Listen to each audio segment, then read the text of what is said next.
This is the new COROS Pace Pro, which comes with a bright AMOLED display and which COROS says is the fastest, brightest and most powerful watch they've ever made. We'll find out in this video if that's true, where we'll systematically and scientifically test the heart rate tracking, sleep stage tracking and GPS tracking performance of this brand new watch from COROS. And as you'll see in a moment, the results didn't pan out exactly as I expected beforehand.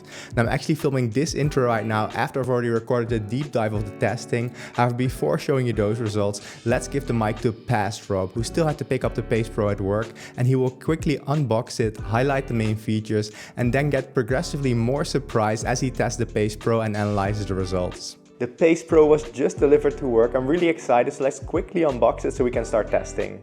Alright, looks pretty much like the standard COROS packaging. Looks basically the same as the packaging of the Pace 3 here on the right, but of course we care about what's on the inside.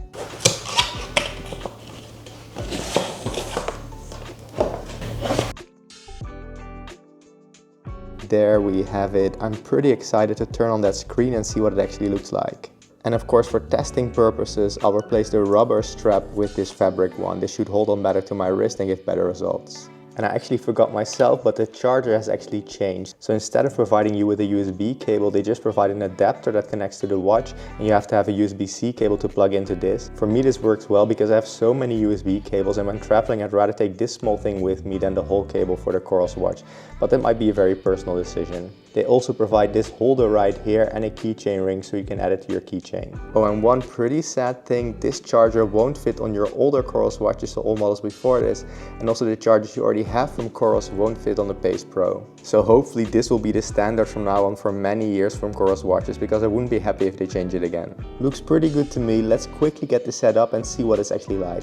Alright, the Pace Pro is fully set up. Let's quickly cycle home. There I'll give you the most important information on this brand new watch from COROS, and then let's start with the testing. It's a few days in the future now, and in total I tested the Pace Pro and Pace 3 during 2 indoor runs, 2 outdoor runs, 2 indoor bike rides, 8 bike rides and 1 weightlifting session. But let's first do a quick lightning round where we discuss the 23 most important things to know about the COROS Pace Pro and how it's different from the Pace 3. First, let's talk about the display and the design. The COROS Pace Pro features a 1.3-inch AMOLED touchscreen with a resolution of 416 by 416 pixels, which is actually super bright at 1500 nits, and so far I've had no problems at all in the bright autumn sunlight, but of course I couldn't test it in the summer yet. And in my opinion, it does look quite a bit better than the Pace 3's 1.2-inch MIP screen, though if I'm honest, I also like the screen of the Pace 3. The screen is protected by reinforced mineral glass, so no sapphire glass, and the watch is housed in a high-strength polymer casing and comes with options for nylon or silicone bands. I always prefer these nylon bands both for comfort and for heart rate tracking performance. Now the Pace Pro boasts a processor that delivers twice the performance of the Pace 3, which should lead to smooth operation and faster map zooming. The battery life of the Pace Pro is pretty good, especially considering it has an AMOLED display. During activities, it offers up to 38 hours of battery life with all systems GPS and 31 hours with dual frequency GPS. And just for reference, the Pace 3 lasts just 15 hours in dual frequency GPS mode. Now for daily use, the Pace Pro can last up to 20 days without the always on display mode, reducing the need for frequent charging. Now connectivity options include support for Bluetooth music, and you can also connect accessories via Bluetooth like an external heart rate monitor or power meter. The Pace Pro has 32 GB of storage for your media needs, which is a lot more than the 4 GB of the Pace 3. The Pace Pro always features Wi-Fi that is about 3 times faster compared to its predecessor, allowing for quick data syncing and updates. In terms of sensors and health monitoring, the Pace Pro is equipped with an optical heart rate sensor, barometric altimeter, accelerometer, gyroscope, electronic compass, pulse oximeter, so an SpO2 sensor, and ECG. With these sensors, COROS aims to provide comprehensive health tracking, but of course will track that, including advanced features like sleep stage tracking, a recovery timer, and heart rate variability. As you would expect, the Pace Pro offers a wide range of training and activity modes, including things like running indoors, outdoors, cycling indoors, outdoors, swimming, and a lot more. It also includes training features like Evo Labs, running fitness tests, and recommended training loads, hopefully making it suitable for athletes of all levels. Navigation now has offline global mapping, which basically means landscapes and topographic maps can be downloaded and stored directly on the device. This way you can see details like topographic lines, bodies of water, streets without having cell service, and you can also get turn-by-turn directions, checkpoints, and back to start features. And if we really want to get into the nitty-gritty, the Pace Pro now has a 26% larger back button compared to the Pace 3. Now in the beginning I thought this wasn't that important, but I must say it does make sense since I actually noticed it's easier to press it now. The watch is also waterproof up to 5 atmospheres and capable of operating in temperatures ranging from minus 20 degrees Celsius to 50 degrees Celsius. Finally, the last thing I want to mention is that the Pace Pro is compatible with a variety of third-party apps like Strava for instance and Training Peaks. Okay, that was a lot of information, but how does the Pace Pro actually perform? Let's take a look, and let's start looking at the heart rate tracking performance for indoor running. You can see an overview for the 2 indoor runs I did right here, with on the left the Pace Pro and on the right the Pace 3. As always, we will use an ECG chest strap as a reference, which is generally one of the most reliable ways to measure heart rate. In this case, I used the Polar H10, which is along the horizontal axis, and on the vertical axis is the heart rate as measured by the Pace Pro and the Pace 3. Each dot in these plots is a single heart rate measurement, and the better the agreement, the closer the points are to the blue lines. Now the first thing you will notice is that generally the results look very similar between the Pace Pro and the Pace 3, which again makes sense because they have more or less the same sensor. We see this weird artifact here in the beginning, which I'll tell you more about in a second, but mostly most points are quite close to the blue line, but there's still a bit of deviation, and it's also reflected in the correlation values up here. So these R values are the correlation values. Now this value cannot be higher than 1, so a correlation of 0.91 and 0.92 is not bad, but it's also not great. But let's actually take a look at the indoor runs themselves so we can get a better feeling for what's going on here. Hi, Rob from the future here. So while editing I noticed I wasn't very clear why I also bought a Pace 3. Now I bought a Pace 3 because I want to compare the performance of the Pace 3 to the new Pace Pro, mostly because they're very similar and I expect to have a very similar target audience. So I wanted to retest them under the exact same circumstances so we have a fair comparison. But back to past, Rob. And looking at the indoor runs themselves, you can really see what's going on. So in blue-green here we have the reference device, and in red I plotted my heart rate as measured by the Pace Pro. And as you can see, generally the Pace Pro detected the same patterns as the reference device, though there is quite some noise around the signal. So for instance, here and here I detected a too high heart rate, and right here too low heart rate, and the same goes for the heart rate right here. So generally it was okay, but there's definitely already a bit of noise. And if we now look at this same run, but now for the Pace 3, we see more or less the same thing, though it tended to detect a too low heart rate most of the time, though nothing very severe. Oh, and if you're wondering where this weird artifact that we saw in the overview came from, that comes from the beginning of the runs right here, where it detected a way too high heart rate. So the same thing was going on right here for the Pace Pro. So somehow it needs some time to calibrate the heart rate signal, and that's why we saw that weird string of heart rates in the overview, but it's not really an issue. This is just the watch seeming to calibrate to the heart rate. So we see the same thing for the Pace 3 here. Now for the second indoor run, that weird artifact didn't happen for the Pace Pro, so it locked onto the signal quite quickly. But again, it sometimes detected a too high and sometimes too low heart rate. So not looking amazing, but also not terrible. It mostly follows along with the heart rate. And we see more or less the same thing for the Pace 3, though it struggled even more here in the beginning. So looking at the Pace Pro, this definitely did better here, though both are showing some issues. But let's now compare this performance to some of the other watches I tested recently. And here you can see an overview of several of the devices I tested recently for indoor running. Along the horizontal axis, we have that correlation value we were looking at before, and we want that to be as close to 1 as possible. And on the vertical axis, I ordered the watches from worst to best. So the further to the right and the higher the device is, the better is its correlation with the reference device. And here both the Pace Pro and Pace 3 are marked in red. And the Pace 3 is called retest because later on you will also see some older results of previous testing I did with the Pace 3 some months ago when it came out. But I wanted to retest it at the same time with the Pace Pro. Now, as you can see, both of these performed more or less the same, and they did a tiny bit worse than some of the competition I tested recently, though all of them are somewhat in the same range, I would say, though definitely the Apple Watch Series 10 did quite a bit better than the Pace Pro and also the Pace 3, of course. So it's up to you to decide, is this good enough performance for you, or do you need that optimal performance of something like an Apple Watch, but then you would lose the good battery life of the Pace Pro. So running indoors wasn't great, but also not terrible for the Pace Pro, but we did see some issues already.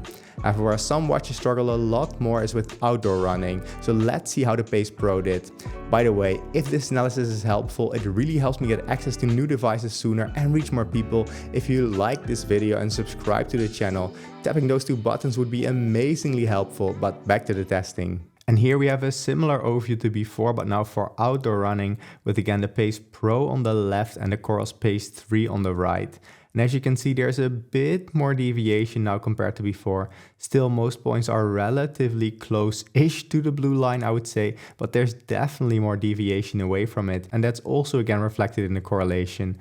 The patterns generally look similar between both watches, though the correlation is a tiny bit worse now for the COROS Pace Pro, now at 0.81, than the 0.88 of the COROS Pace 3, but I would guess this is still within the normal range of random variation. Still, this does look a little bit worse than what we saw for running indoors, but now we really need to take a look at the running sessions themselves to see what's going on. And looking at the first run itself with the Pace Pro, you can see I did some intervals, and generally the Pace Pro followed along quite okay with my heart rate, but again there's some noise, and especially here in the beginning it struggled a bit, but overall this doesn't look terrible, I would say. And if you look at the Pace 3 for the same run, this did more or less the same, though potentially a tiny bit worse, especially here in the beginning, but both of these would be good enough in my opinion. However, during this second run, the Pace Pro struggled quite a bit more.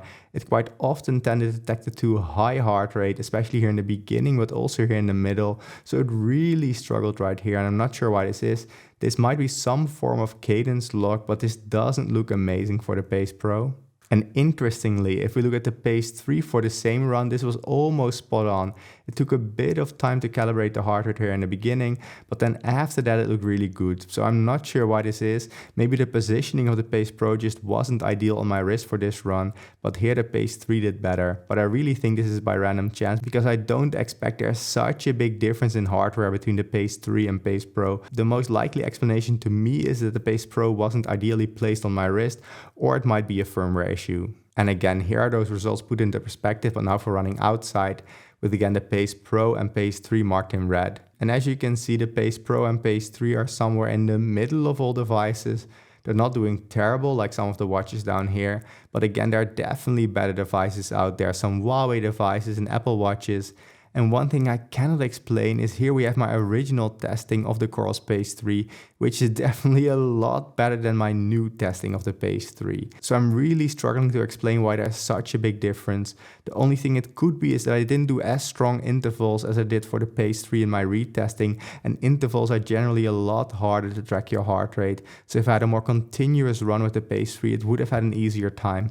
Another thing could be it was quite cold when I now did my testing of the Pace 3 and Pace Pro. So it could be that cold weather really constricted the blood vessels in my arm, making it much harder for the Pace 3 and Pace Pro to get a signal. So in warmer weather, potentially these would do better. But these are the results. I try to present them to you as I get them. So also this uncertainty is part of that. So I'm really curious, have some of you used the Pace 3 for running, and did you have a good experience? Did you ever compare it to a chest strap? Let us know in the comments below. Okay, that's again mediocre, I would say at best, for both the Pace Pro and the Pace 3.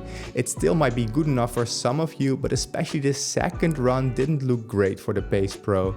Though I really recommend also checking out some other reviewers and see if they get similar results.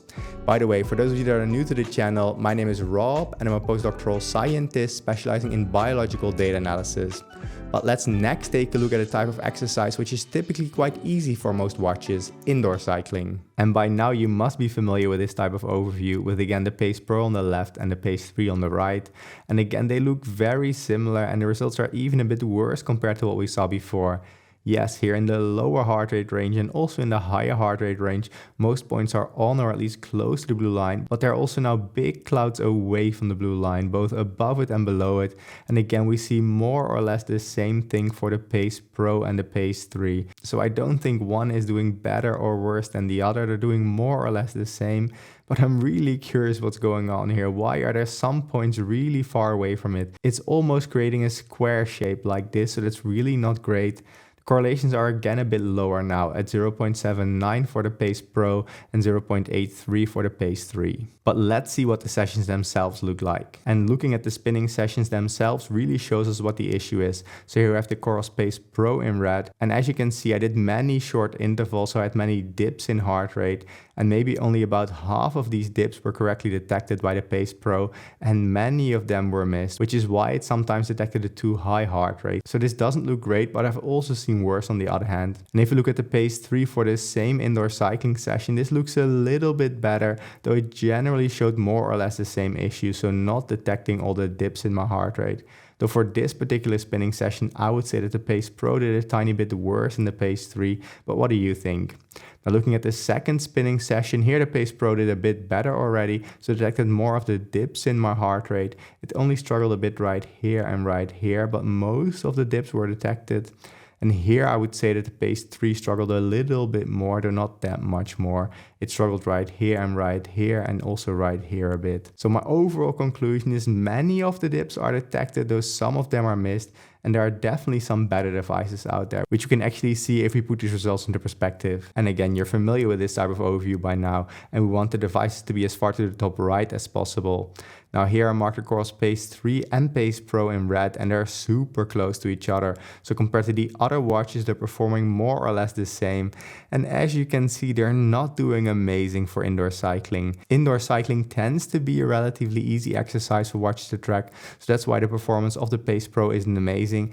It's also not terrible because I think most people won't do as extreme intervals as I do, so the drops and peaks in heart rate won't be as strong, so probably the Pace Pro will be able to keep up. But for the type of indoor cycling I do, it is struggling a little bit. It might be good enough for you, but just keep in the back of your mind that there could be better devices out there if you're doing similar trainings as me. And of course, I'm specifically referring to indoor cycling interval training in this case. Again, I always recommend also checking out some other reviewers to see what their experience is, because it might perform differently on different body compositions or different genders. And if we zoom in a bit, we can actually read those labels better. So these are just the watches with a correlation of 0.7 or higher. And as you can see in this case, the best performing watches are different Apple watches, but also the Pixel Watch 3 is really good, and we can also see that some Huawei devices are not bad at all. I have to admit here that the Pace Pro was at a bit of a disadvantage since my intervals were quite a bit shorter than normal, making it harder to keep track of my heart rate.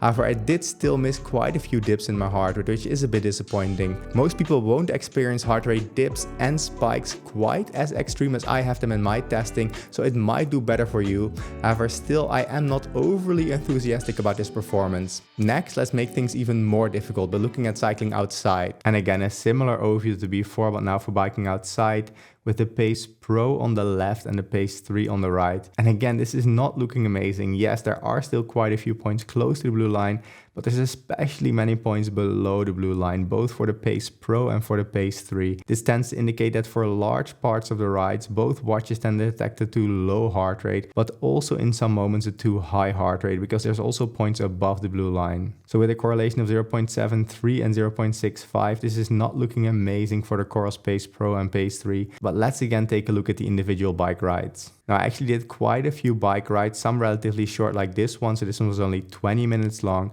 but you can definitely see what the problem is. So we have the reference device in blue-green, and as you can see, the watches cannot keep up with the changes in my heart rate. So sometimes it's too slow picking up on an increase in my heart rate, and sometimes it's too slow picking up on a decrease in my heart rate. So sometimes it will detect a too high and quite often a too low heart rate. And the pace 3 for the same cycling session showed more or less the same issues, I would say. Again, especially right here, detecting a too low heart rate. And this right here was a much longer session, so it's a bit more difficult to see. But you can see that the Pace Pro struggled quite a bit here near the end. Now, it was quite cold and raining, so it might have been more difficult for it to get an accurate heart rate signal on my wrist, because my vessels might be a bit constricted due to the cold. So it was a bit of a difficult environment. So keep that in the back of your mind. Still, I would hope it would be up to the task. And looking at the same result, but now for the Pace 3, we can actually see this struggled quite a bit more here in the beginning and also struggled here near the end. So both watches didn't perform amazing for this somewhat longer bike ride. And for the shorter bike ride, it's a bit of a mixed result. Some are quite decent, like this one generally is still okay, though the Pace Pro struggled a little bit here in the middle, but generally this looked quite okay. And the Pace 3 showed more or less the same result for this ride. Whereas other rides are quite a bit worse, like this one right here for the Pace Pro and the same for the Pace 3. Though the Pace 3 actually looks a little bit better for this particular ride. But again, let's put these results into perspective. And here we have a similar overview to before, but now for cycling outside. And as you can see, the Pace Pro and the Pace 3 marked in red right here are in the middle of all devices, I would say. They're definitely not the worst. There's quite a few worse devices out there. But again, some of the best performing watches are the brands you're used to by now. Pixel watches, Apple Watch, and also some Huawei devices. These really seem to be performing quite a bit better than the COROS Pace Pro. In this case, for both cycling indoors and outdoors, I would recommend getting this separate COROS heart rate monitor, which you can connect to your Pace Pro. This is a good compromise where I really like the design of the Pace Pro. I like its weight, so it's really a watch I like wearing, but at least on me for heart rate tracking for indoor and outdoor cycling, it's not doing amazing. And in that case, I would either choose to wear an ECG chest strap, which is the most accurate but not as comfortable, or to get the COROS heart rate monitor, which you wear on your biceps, which is quite a bit more comfortable and also a quite decent heart rate tracker. Again, the Pace Pro is somewhere in the middle of the pack, I would say, and doing about as well as the Pace 3, which makes sense, of course, given that they have more or less the same sensor. It's clear that the Pace Pro quite often struggles to detect my heart rate accurately when cycling outside, and I would therefore personally be tempted to use an external heart rate monitor when using it for outdoor cycling. Now, to close things off, let's take a look at the hardest exercise for a watch to track, weightlifting. And here we have that overview for weightlifting, and we actually see the typical pattern we see for many watches. So in the lower heart rate ranges, both watches are doing quite okay, so most points are on or close to the blue line. But in the higher heart rate range for both watches, there's a big spread of points, and many points tend to be below the blue line, indicating it detected a too low heart rate. And this means that during the sets of exercises, so when your heart rate increases, so when you're actually doing work, the watch wasn't able to detect those increases in heart rate quite a few times. So this is a typical pattern we see, but let's take a look at the individual weightlifting session to confirm. And here we have the weightlifting session itself, again with the reference in blue-green and now the Pace Pro in red. In the beginning here I did legs, and there you can see that the Pace Pro was somewhat able to keep up with my heart rate.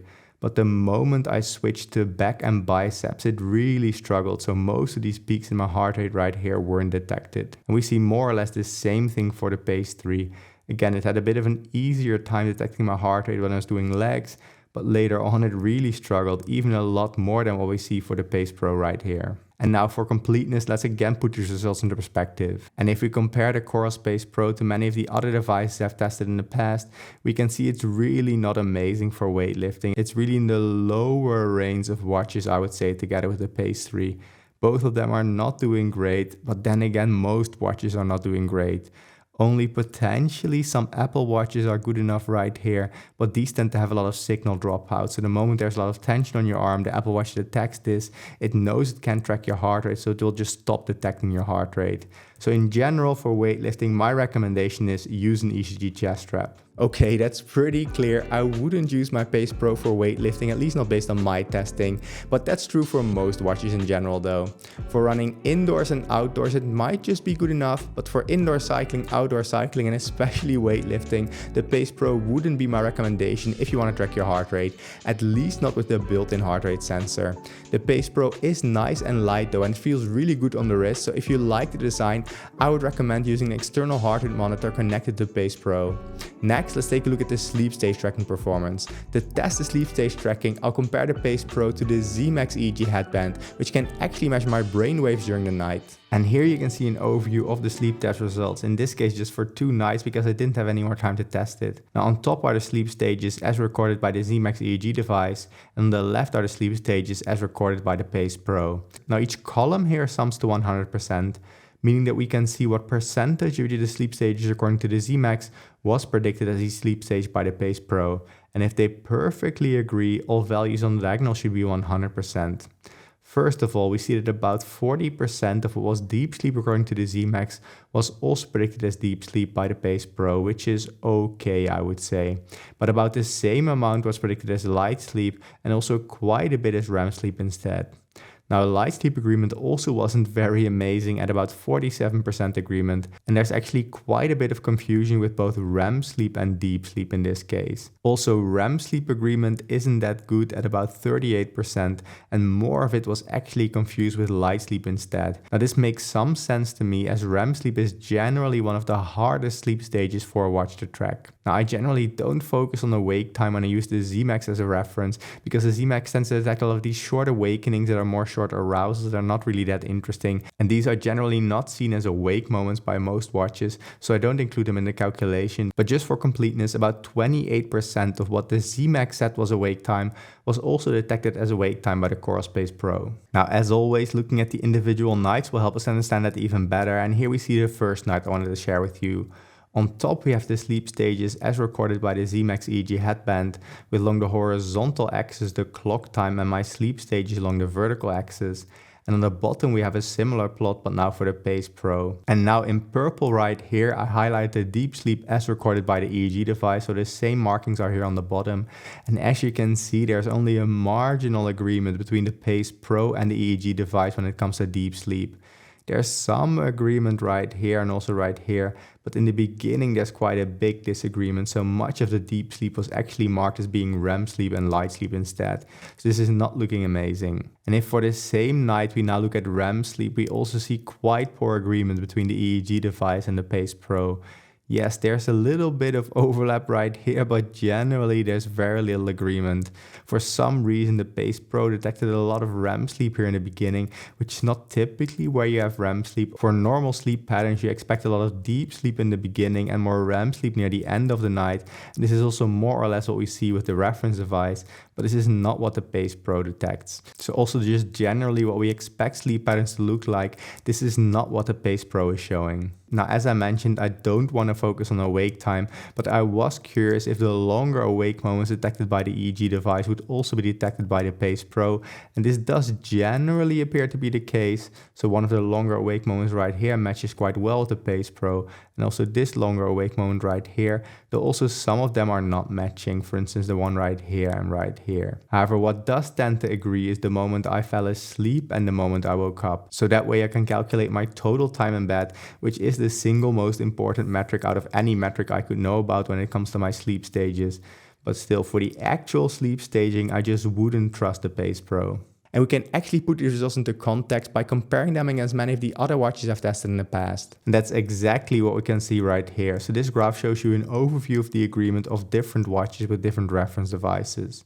Along the horizontal axis, we have the average agreement over the individual sleep stages, and on the vertical axis, we have the agreement of the worst sleep stage.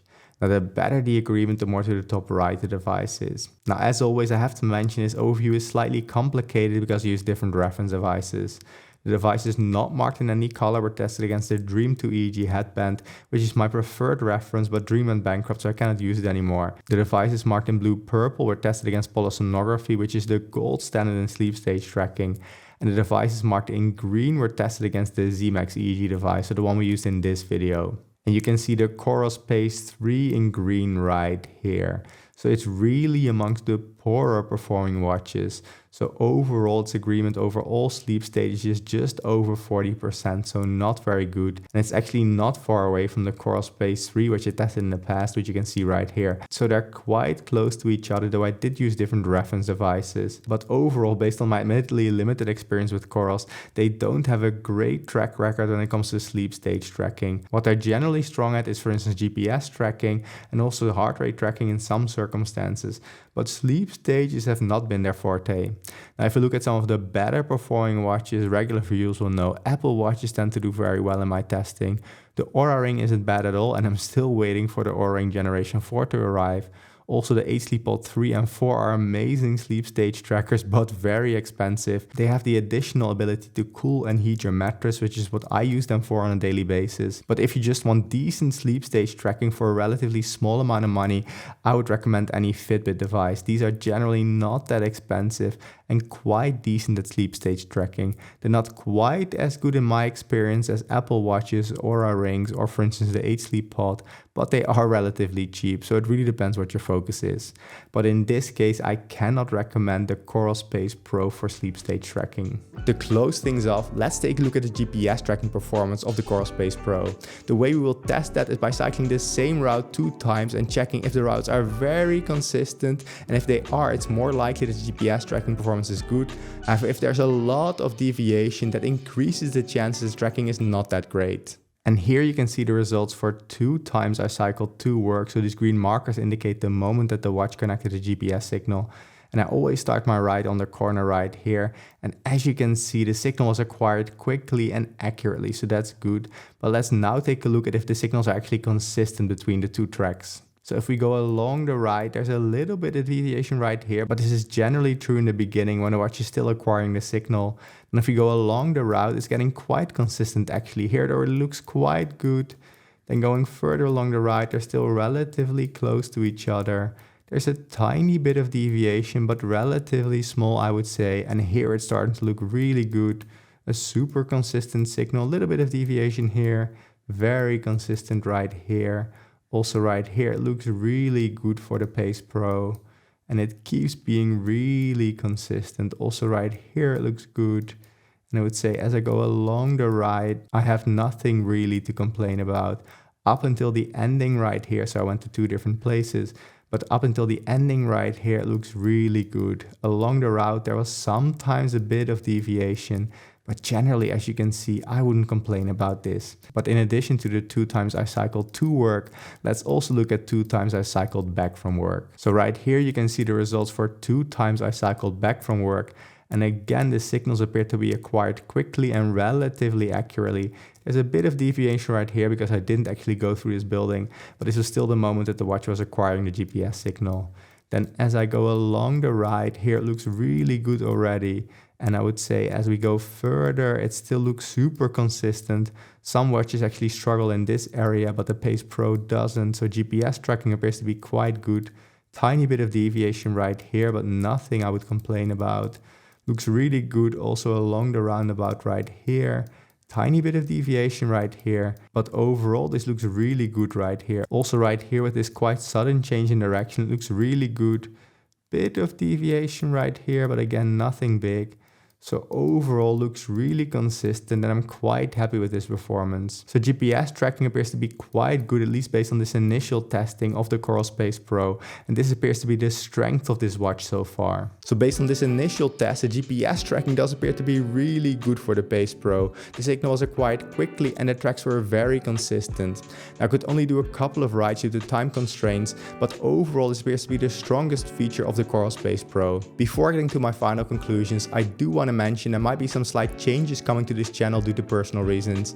Now, I recently went through a breakup which was hard, and I realized that to some degree I lost my sense of self-worth while being in that relationship.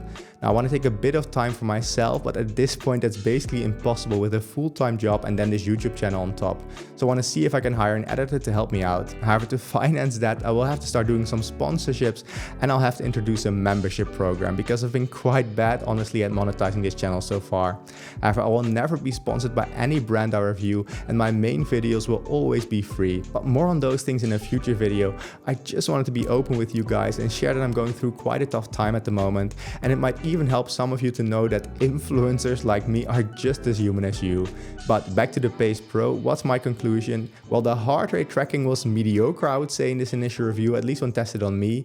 The sleep stage tracking was pretty bad, but this has never really been a focus of COROS. And the GPS tracking, on the other hand, was really good in my test, and that would be the main reason for me to get this watch. So would I recommend it? Well, I really like the design and feel, and also the battery life is really good.